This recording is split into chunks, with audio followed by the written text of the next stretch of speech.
Öyle güzel bir aşkın içindeydin ki ayrılmayız sanıyordun. Fakat bir bitiş enerjisinin olduğunu gösteriyor kartlarım. Birlikte hemen detayları inceleyeceğiz. Bir bakacağız neler var neler yok. Sen de bu alana dahil olmak istiyorsan videomu beğenmeyi, kaydetmeyi ve 3 arkadaşına paylaşmayı lütfen unutma.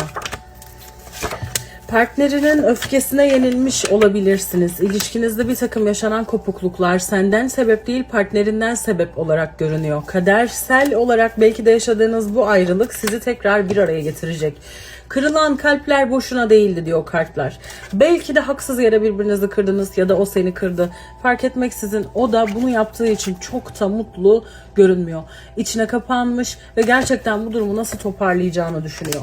Kopamadığın bu insanla aslında bitti sanmışsın fakat kartlar diyor ki sen onunla altılı vadelerde tekrar kavuşacaksın.